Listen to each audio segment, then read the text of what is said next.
相柳做恋人真的是成熟又独立，他爱你不是为了保护你，而是要你学会保护自己。他会引领你精神提升，也会尊重你的个性。他不会要你变成他想要的样子，而是让你做自己，真正感到快乐。所以我们可以看到，小妖在相柳面前会很自然地袒露心声和过往，会调皮捣蛋，会各种好奇，会惹相柳生气后又认怂地去讨好他。在相柳面前，小妖是生机盎然的，是鲜活的。同时相柳也会在暗地里记住小妖说过的话，记住小妖的需求，并付诸行动。下面就摘几句经典的话来聊聊。第一句，在相柳把小六抓到军营并问他是谁时，小六说，我只是一个被遗弃的人，我无力自保，无人相依，无处可去，不得已四处流浪。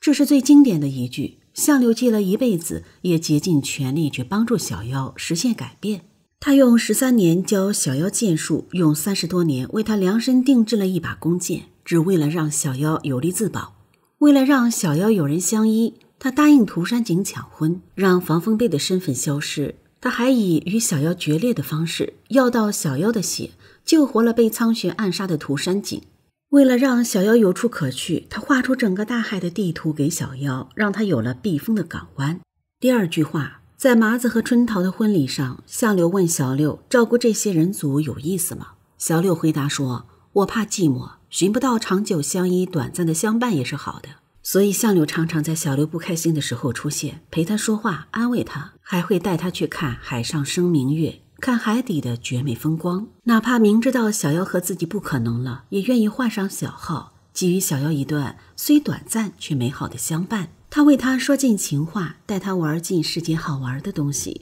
吃尽世间好吃的食物。第三句，在给相柳讲他被9尾狐妖散了灵力后，小六道，正是因为当年我那么痛苦，所以我现在十分怕痛，比一般人都怕痛。在这之前，相柳曾打过小六40鞭，让他从树上掉下摔伤了腿，还让毛球开空中过山车折腾小六。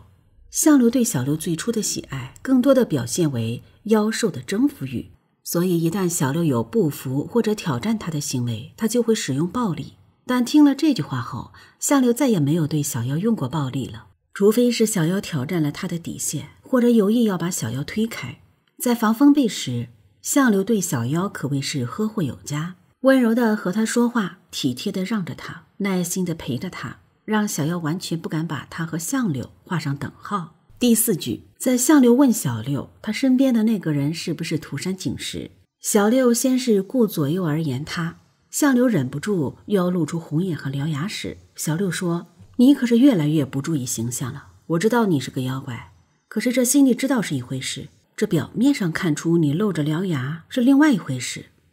这以后相柳就没有再露出过獠牙。后来小妖陷于大海的巨大漩涡中，相柳被迫露出原形，还再三叮嘱小妖不准睁眼看他，因为他记得小妖说过，神族很注重外表，他不想破坏自己在小妖心中的美好形象。第五句，在小妖回归浩灵王姬后，相柳在海底逼问小妖亲他，小妖宁愿晕死也不答应。上岸后，相柳问他为什么，小妖说，我害怕一不小心你会进入到我的梦里来，你绝不适合进入女子的梦里，这只怕比死更可怕。至此，相柳便清醒地意识到他和小妖再无可能。在这之前，他还曾对未来抱有美好的期待，所以才会化身女子陪了小六一程，甚至还叮嘱小六记得回家。可小妖身份的回归让他俩之间筑起了高墙，而此时小妖更是说他若入梦比死更可怕。也在这以后，相柳再也没有用过相柳的身份招惹过小妖了。